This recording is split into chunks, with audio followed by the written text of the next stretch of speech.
Women should just accept themselves and stop there. So in front of the class, she actually said that I would never get hired and that I would only be good for making coffees.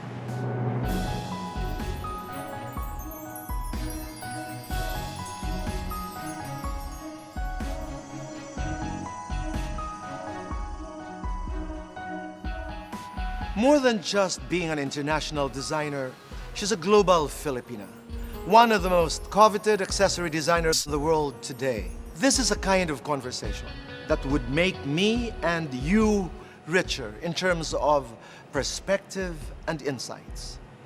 Because here's a lady who does not settle.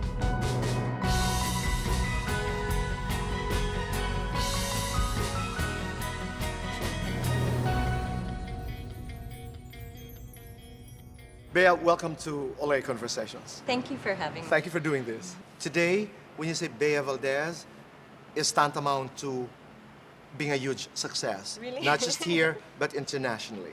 How'd you get into Vogue? Let's see. It was a bit roundabout. We did some work for an American designer and manufacturing his Who is pieces. this? His name is Takun, and he had these wonderful pearl collars, and it was his design. And he was looking for a small company to do the embroidery, which we did. And afterwards, I said, if you don't mind, may I show you some of the beaded work that we do? So we sent him some pictures, and he was gracious enough to send it to the then accessories director at Vogue, and she immediately wanted to see the pieces. And what happened? It was very interesting because she just wanted the samples, but then I felt that I didn't want to send them all alone, so on a lark, we flew there to present it ourselves. And I remember There was where? New York, New York, and? and I was with my two sisters, and we didn't know what was going to happen, and we came with our maleta, and I think it was drizzling, and we went up the Vogue offices, and we didn't even get in. We were just in the lobby, and we opened the maleta and showed them, and they said the most wonderful things, and it was just so encouraging. And then they took the pieces because they wanted to shoot it immediately, and then they wanted to shoot me as well for the whole story of how it came about. And I remember when we got down from the elevator, the three of us were jumping up and down. it was quite an experience. Wow. So. You have the trademark shape, right? I read about that story. How did it happen? That lopsided. Ah, yes. One of the things we do, we have this bulb-shaped bag, and it's almost like a globe. And I remember it actually started because when we were first starting, a girl was trying to bead it. So it comes in three parts. So there's a side, and a bottom. And when she put it together, it was terribly deformed. And I remember normally you would say, well, that's a mistake, and you would take it away. But my assistant and I, we tried to figure out how to still make it very round. And it took us a few days, but through different mechanisms, we got to make this perfect bulb shape from something that was very irregular. And so the mistake actually became our signature Galing. shape. Take me to those moments when you had doubts about yourself. How did you move beyond those moments? I won't spend a fortune, but I want my skin to look like I do. Olay Regenerist Microsculpting Cream works at a cellular level, proven to out-moisturize luxury creams worth over $400 for dramatically younger-looking skin. Regenerist from Olay, your best beautiful. It's not always perfect. No. It's not always perfect. Take me to those moments when you had doubts about yourself, about your worth, about your relevance, about your beauty, and how did you move beyond those moments? You know, when you have people around you who really support you and believe in you, they can remind you of your strengths. And here's my example. It's a bit funny. I went to school abroad, and the way that I work is a bit, my method is upside down, because I start from the last part and then I go all the way to the first part. I've always worked this way, and it's not very conventional, but I think the head teacher in the school was very upset with it. So in front of the class, she actually said that I would never get hired and that I would only be good for making coffees. So I remember, and this was art school or design school, and it was very hurtful. So I went home and I spoke with my mother on the phone, and I remember I was feeling very, very bad. And she told me, she goes, you know what, you can design and I know you can draw, but what you have to learn to do is deal with people. She said that is the bigger task at hand. So when you were told that you were just good enough to make coffee, are you vengeful? Because I would go back to her and say, hey, I'm not doing coffee for anybody now. Well, I think instead of being vengeful, what I did do is I just kept on working actually, and I believed in what I was doing really very strongly, and not just that project, but the next project and the next project, and you just work even harder without necessarily being nasty back, because I don't believe in that. But at the end of that term in that school, what they did do was they put up all the students' works and they invited designers from outside to come and judge, and I won the designer's prize. So, and then that teacher eventually helped me get my first job. So I think the best way, instead of being vengeful, is to maybe just do what you can do and hopefully change their minds about it. When somebody tells you, Bea, you are so beautiful, how do you react?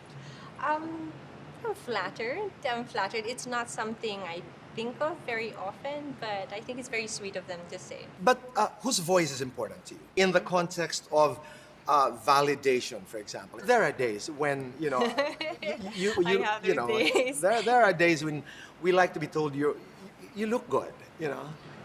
In the end, it's probably my own voice that's important to me. I think if I'm happy with what I do, then I feel good. There's this thinking that women should just accept themselves and stop there. Your thoughts?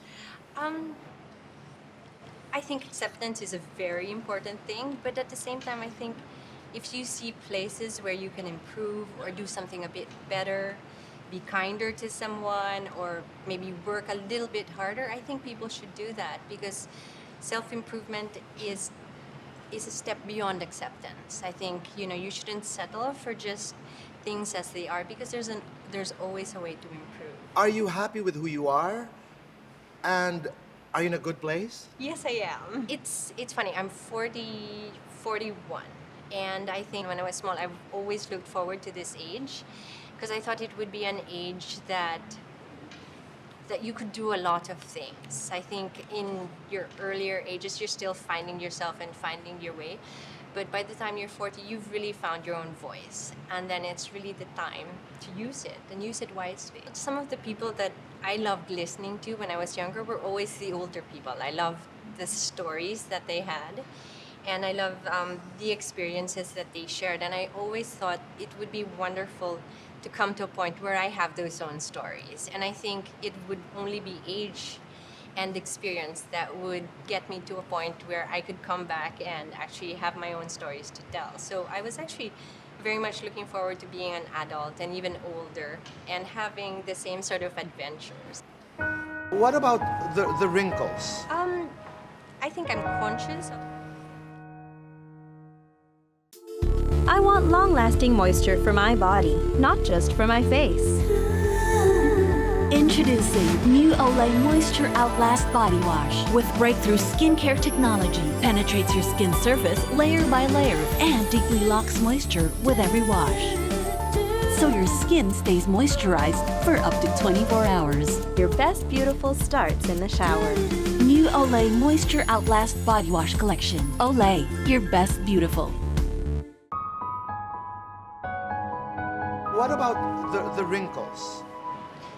The wrinkles are part of life, I think. You've never been afraid about wrinkles? I think I'm conscious of it, but definitely not afraid. Bakit mo kailangan ng Olay? I think everybody needs some sort of way to take care of themselves, and I think that's also something that's very relevant with me. I have sensitive skin, so I wanted to test it out first before I put it on my face, because I would always react to other products. So what I did is, I remember I was in the workshop, and my hands are always the most abused apart because I use them every day, and I think they're far older than the rest of me. So I had put on one hand the Regenerist to see. And I remember after 10 minutes, I could see the difference, and I was going around to everybody showing them, and I had left it the whole day just to check. So it was actually very surprising how effective it was. And then I started using it as well. And I use it at night. And I use the Olay Regenerist with SPF during the day. But aside from that, it is their facial cleanser that I use, which I find very mild and very effective. That's it. Yes, that's basic. It's very basic for me. I have sensitive skin, so I think I just need few things, but that they must be very, very good. Women are eavesdropping on this conversation, and they want to be their best beautiful. Your single most important piece of advice? I don't know, it's the same. Just don't settle. If you think you can be a little bit better, take care of yourself a little bit more. And I think look at it from a whole point of view, a holistic point of view, which is what you eat, how you sleep, how you treat yourself, what you put into your body, and then also your regimen. I think it's all connected. I'm Bea Valdes. I'm an Olay woman because I believe in being best beautiful. I believe in trying to be a little bit better every day. And because you don't settle. Because I don't. Thank you, Bea. Thank you as well.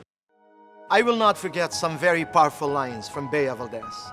When I asked her, whose voice counts the most?